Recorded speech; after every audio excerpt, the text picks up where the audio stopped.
Spermageddon.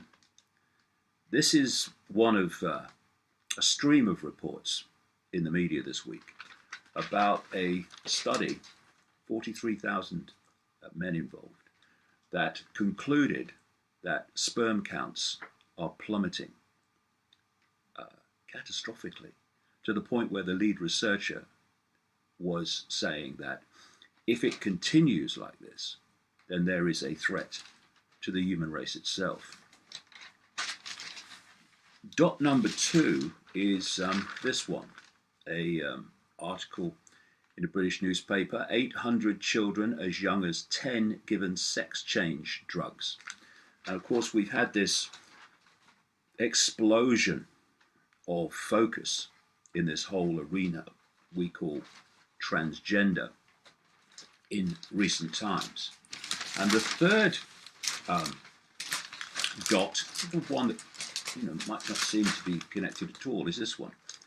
Will robots destroy us? This is a report, again widely reported around the world, of this spat between two of these high-tech Silicon Valley moguls, Mark Zuckerberg, the T-shirt at Facebook, and Elon Musk, a co-founder of PayPal, and one of the leaders in this whole transhumanist high-tech arena. And they have very differing views on the dangers or benefits of artificial intelligence. So there's three dots which would not appear on the surface to be connected, like I say, two of them particularly. But let's start off with this collapse in sperm counts. This was a study, like I say, of 43,000 men. And what they did was pull together nearly 200 other studies and did an analysis of them. And they were basically focused in the Western world countries of North America, Europe, Australia, New Zealand. And they found a 59.3% decline in total sperm count in men from those areas of the world. Western birth rates have also been falling for 30 years, according to reports, in this same period. And of course, fertility services, which when I was young, I've got a good memory, you hardly ever heard of.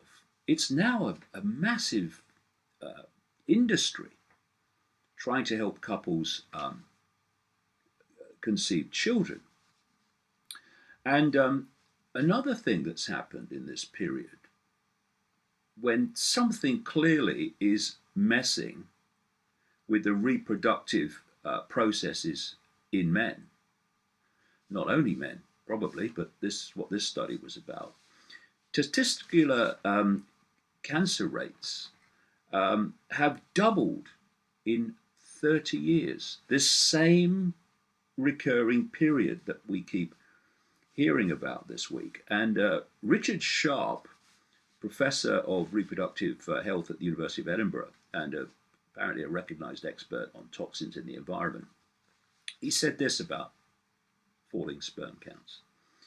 Now, there can be little doubt that it is real, so it is time for action. Something in our modern lifestyle, diet, or environment is causing this, and it's getting progressively worse.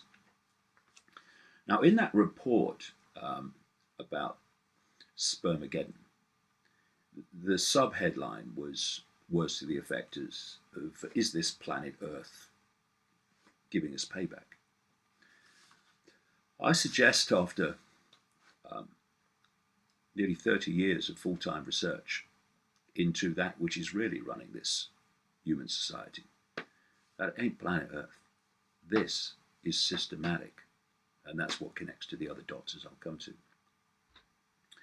So here we have a situation where the modern world of toxicity, I mean, look, anywhere you go, if you don't use kind of, if you like, organic products, then the kitchen, the bathroom is a place of toxicity with all the stuff for cleaners and what have you, washing up liquids.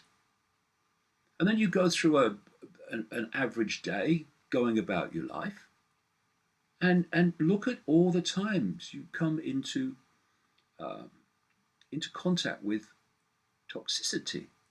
And of course, because of this extraordinary expansion of technology based on radiation, we live in an incredibly irradiated environment, uh, incredible in its increase compared with when I was a kid in the 1950s.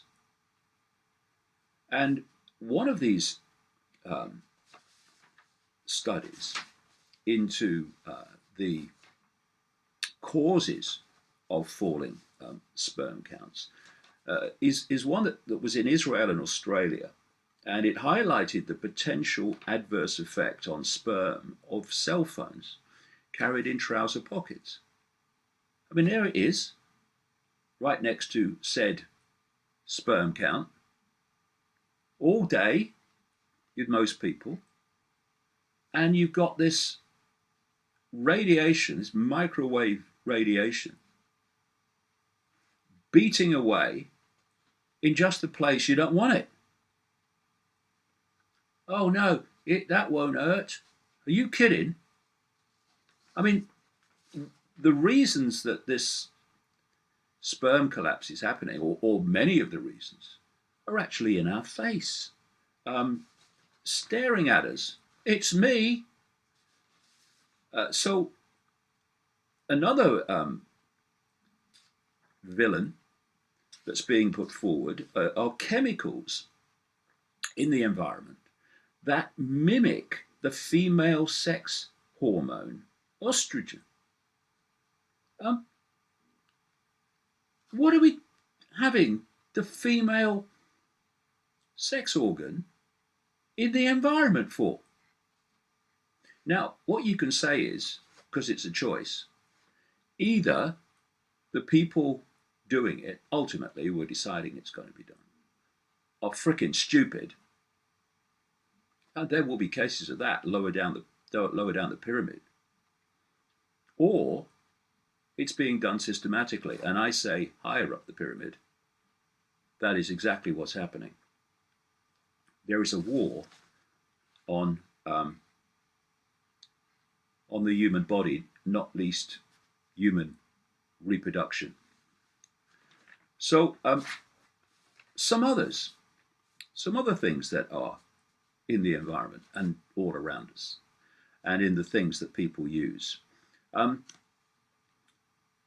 Other leading theories, this story says, about the cause of falling male births and sperm counts include exposure to pesticides, herbicides, mercury, lead, dioxin, and other pollutants, which are called endocrine disrupting chemicals. These are the glands of the endocrine system, which are absolutely fundamental to human health. And these endocrine disrupting chemicals are known as EDCs. And EDCs are found in plastics, food containers and packaging, canned food and drinks, electrics, solvents, cleaning products, detergents, pesticides, cosmetics, soaps, car exhausts, polish, paints, batteries, dental fillings, the mercury, and many types of fish, including swordfish. Often highlighted is the hormone disruptor known as BPA, bisphenol or bisphenol. And BPA is found in tin cans, which people put food in bottles, plastic food containers, and cash register receipts. Thank you, sir. Here's your receipt. You don't want children, do you? So you add to that herbicides sprayed on farms, parks, golf courses, and put all these things together. And we are being deluged at every angle with substances and radiation that are doing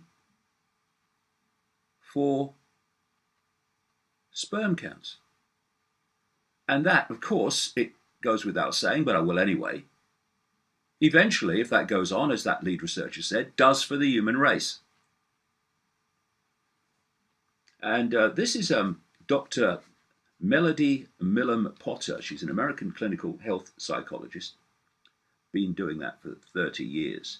And she wrote this in an excellent article. Synthetic chemicals can create these silent switches in nature's plan. ECDs, or EDCs, we encounter every day, can alter the sex hormone balance, preventing male genitals from growing properly. By suppressing testosterone, or by enhancing or mimicking the female sex hormone estrogen, they can undermine the natural testosterone messages surging through a growing fetus. For instance, estrogen mimics such as dioxin, a widespread pollutant and potent endocrine disruptor, can intercept and overcome a hormonal message from a male gene. Dioxin also acts as a testosterone flusher, reducing male hormone concentrations so much that the male action may not be stimulated adequately. Testosterone suppressors like DDT can block its position as on a receptor. Hormone stimulators can intensify the action of a natural hormone so much that the system shuts down and refuses to receive a male go-ahead signal. In fact, research substantiates that exposure to EDCs at a crucial time can disrupt the entire genital sequence. And so while all this is going on, of course, we've had this explosion of focus out of nowhere in terms of its speed on this whole arena of transgender. And there's a number of things that come from that. First of all, whether someone feels they're a man or feels they're a woman is none of my business. Good luck to you. You do what you feel is right for you, and that should be respected and not in any way discriminated against. Of course not. But if we're going to be a bit bloody streetwise, then we've got to look a bit further afield than that and ask why so many more people, young people, are questioning their gender, and why it's become such a focus by, quote, the system, in the sense that this subject is everywhere and impacting on even the language that's used now. Now, if you look at what is happening from this chemical point of view, indeed what I've just described in that quote, then clearly there is tremendous potential for these chemicals and other disruptors, as they're called, in changing the way that the body develops in terms of its male-female direction. But another reason that there is so much focus in the transgender area, and why so many more people, young people particularly, are questioning their gender, is because they are being subjected to a propaganda perception manipulation onslaught to encourage them to question what they weren't questioning before. It's coming from all directions. Now, you can say, oh, you shouldn't say that. It's discrimination against transgender people. No, it's not. It's silly. It's asking why this propaganda is happening. And it's asking what is the effect on gender balance in the body of all these chemicals that are clearly doing for sperm counts. And there was this recently. There was a head teacher at a school in London, posh school, costs lots of money to go there. And this school announced that it was considering allowing boys to wear skirts because growing numbers of children are questioning their gender and the binary way people look at things, quote. Now, why do you think that is? That it's just happened? No, there's a reason it's happening, probably more than one. But certainly among them, real up there, is this propaganda of perceptual deception. And this head teacher said this, two quotes which basically say it all. He didn't realize it was, but he was. Number one, in common with all other schools and youth organizations, we are seeing greater numbers of pupils questioning gender identity than in the past. Oh, I wonder why that could be. What do you think?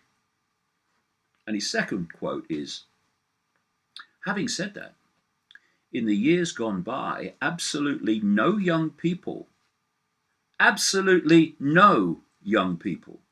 were raising this issue at all, and it seems inconceivable that these sorts of questions simply didn't exist. Well, maybe they didn't on the scale that they do now because of this propaganda and because of this impact on male-female balance triggered and instigated by this chemical tidal wave that we now call human society. And the American College of Pediatricians reported that children are being indoctrinated to reassess their gender with reckless, profit-driven doctors prescribing sex change hormones to children as young as 12. The report condemned this as child abuse. And if we come to that report from earlier, this one, we see the same happening in Britain. The report says more than 800 children in England, some as young as 10, are being given controversial drugs to help them change gender. The National Health Service, for people around the world, that's the state, although give them time, it won't be, the state health service. The NHS treatment, which halts the onset of adulthood, is aimed at young people who believe they are trapped in the wrong body. And how many didn't believe that until the propaganda started? Powerful monthly hormone injections stop the development of sex organs, breasts, and body hair, making it easier for doctors to carry out sex swap surgery later, the report goes on. Until now, it was thought that just a handful of children and teenagers were receiving the injections known as puberty blockers. But the Mail on Sunday, which did a very good report on this, can reveal that more than 600 young people are undergoing treatment at the Gender Identity Development Service clinic at the University College Hospital in London, and that 200 are at a clinic in Leeds. And the Mail on Sunday has been told that 230 of those 800 are under the age of 14. The huge growth in the number of youngsters being prescribed the drugs came after the NHS scrapped the age limit in 2014, which was previously 16. Now doctors can give the injections to children from the very early stages of puberty, meaning that in some cases 10-year-olds are receiving them. This is not happening by random chance. After 3 decades of uncovering the networks that really control human society, I'll say that with great confidence, to say the least. And this brings us to dot number 3, which is this exchange of opinion between Facebook's Mark Zuckerberg. And if someone tells me that Zuckerberg really runs Facebook, I'll book them into a naivety treatment clinic. And Elon Musk, who is saying that this development of artificial intelligence is a threat to human existence. It is, big time. And I've explained in my last book, Phantom Self, why. Strange, however, that Elon Musk is also buying and developing companies to connect the human brain to artificial intelligence, what to send satellites up through his SpaceX operation, does for other companies, wants to do vast numbers for himself, that will beam Wi-Fi back at the Earth, which is fundamentally important to this whole AI control system, as again I explain in the books. Whereas he is saying that it's dangerous and threatens human existence, but still goes on promoting it and developing it. Something strange going on? I don't know. He might explain that contradiction. While Zuckerberg, the man-child, is saying, oh no, it's okay, me dad told me, it's all right. Well, it's not all right. What is happening is there is, without wanting to get, dramatic, but I should,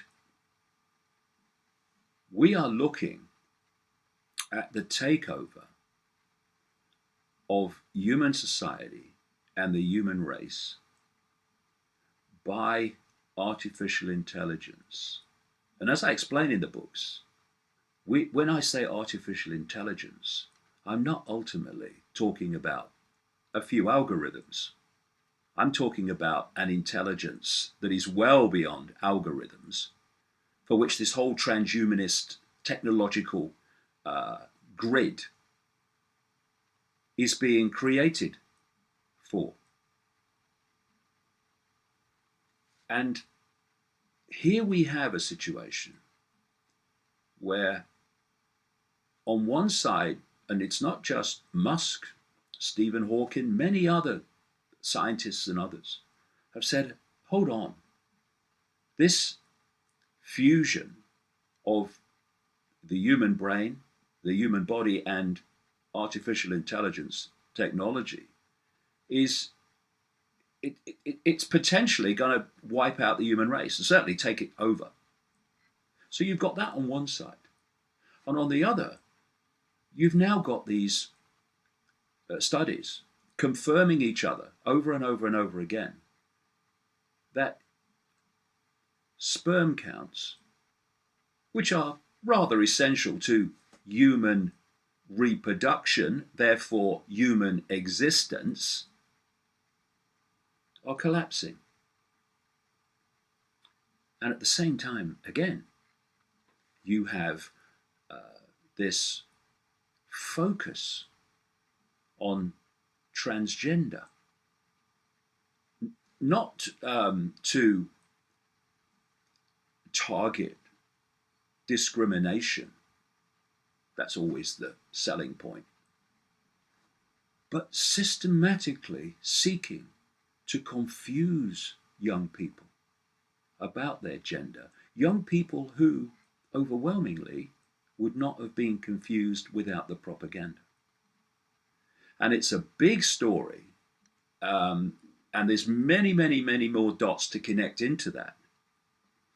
But you put those three dots together, and what we're looking at is a systematic campaign agenda to destroy humanity in the way that we've known it, and to dramatically, at least dramatically, reduce the numbers through an inability to procreate. And you know, people have laughed at me for this past 30 years. Heck of a lot less now, mind. Because basically the media have told them to laugh at me. And it's the same perceptual dynamic as young people being told to question their gender identity. But there has to come a time, and it is coming, I see it, when the laughter has to stop. Because what is going on in human society, what is going on planet Earth, is something that is light years and light years and light years beyond what appears to be going on. And those who seem to be in control are that level to that, and I say that rather than they, which is really in control in the shadows and from the shadows. And these apparently unconnected happenings